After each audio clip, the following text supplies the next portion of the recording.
Hi, I'm Sam. Welcome to Chapters with Sam. Today I'm talking about 5 books that changed the way I see the world. So these aren't necessarily my favorite books, but they are ones that had an impact that shaped my worldview in some way, at least at the time. Some of them hold up, some not so much, but let's dive in and talk about 5 books that changed the way I think. And while I'm talking about mine, maybe you could think about yours. Let's start with the first book, which made me realize that stories can both be powerful and comforting.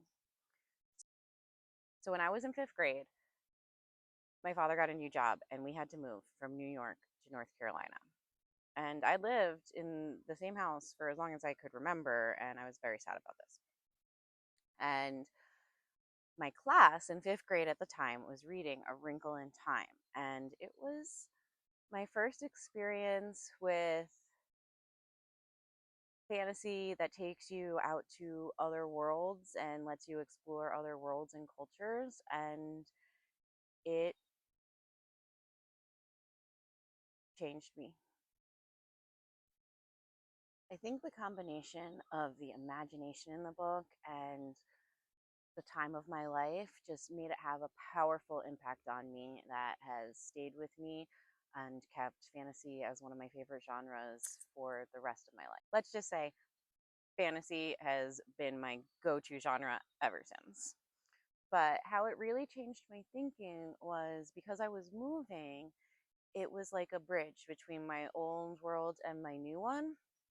And it was the first time that I realized how much comfort I took in reading and how it wasn't just about escapism. So after 5th grade came middle school, and in middle school, I was around 12, and I read a book that changed the way I see the world entirely. This was absolutely mind blowing. So I know this book is controversial, but it really expanded my worldview. It took a view that I didn't even realize was my way of seeing the world and showed me the complete opposite of it. Because as you can imagine, as a 12-year-old, I may have been a little entitled. And Atlas Shrugged really values independence and personal responsibility. And so it was a big shakeup, mostly because I finally realized, hey, not everyone sees the world like you do. And that was a big revelation for a 12-year-old. But the themes have continued in my life. I do value personal responsibility and independence, even though I will not take them to the extreme that Ayn Rand does. Atlas Shrugged really opened up my perspective to understand that there's more than one way to see the world, and that my way of seeing the world isn't necessarily the best one.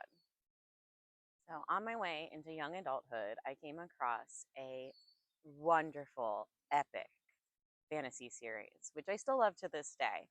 But it didn't necessarily give me the best views on how men and women treat each other. So, if you're into fantasy, you may have guessed, but that series is the Wheel of Time series by Robert Jordan. And it is wonderful in so many ways.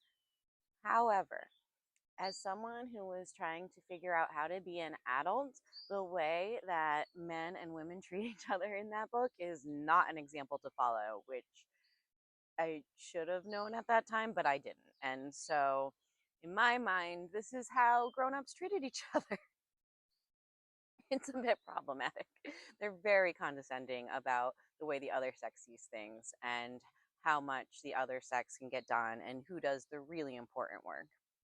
So, it was a bit problematic. Now, I'm not saying that I definitely like took it word for word. This is how adults acted with each other, but I am fairly certain looking back that it did reinforce some stereotypes that are way outdated and did not help me it did not help me see how healthy relationships should be formed between the sexes as friends or not. So fast forward, I'm a full-on adult now, not a young adult, and I'm trying to improve myself and make myself better. And I came across Atomic Habits by James Clear. So this book is really recommended in the self-help community, and it's for a really good reason. It really helps me understand why I do the things I do and how to change them in a way that is sustainable. This changed my life. He talks about how you shouldn't pay as much attention to goals as you do the systems that you put in place to reach those goals. And he talks about how habit stacking is a great way to build up a good routine. Um, and it is. It's like magic. So habit stacking has been fundamental to building a morning routine for me, and it has really changed the way I get going in the morning, which has changed how I approach my day, which has, helped me be more efficient and happier and have things taken care of in a routine way that before was just a list of to-dos. If you want to start journaling in the morning and you always have a cup of coffee, what you do is link them to each other. And what you do is you say, after I make my cup of coffee, I take out my journal and I write 3 sentences. And that does two things. It links the habits to each other. That's part of the magic. But it's also that you're only doing this tiniest piece. So once I got better at doing things and I was still reading, I realized I needed a better way to store and retrieve information that I get from my books. And that's where Building a Second Brain by Tiago Forte comes in. I love this book. It was my introduction to personal knowledge management, which is, keeping track of all the stuff you know and having it ready for when and where you need it. So, having my own second brain has really been a game changer for thinking about things and keeping track of them and reflecting on them. And I really don't think that without reading that book, I would be able to be organized enough to have started this YouTube channel. So, thank you, Tiago Forte. Okay, so those are the 5 books that changed the way I think. But I did want to throw a bonus book in there. I really wanted to fit this one in. And I can't really say how it changed my thinking of the world, but it definitely affected me emotionally and has stayed with me for a really long time. It's A Prayer for Owen Meany by John Irving. And I read it when I was 16. It really affected me emotionally in ways that I can't describe. And so while I was thinking of trying to fit it into this episode, I decided, you know what?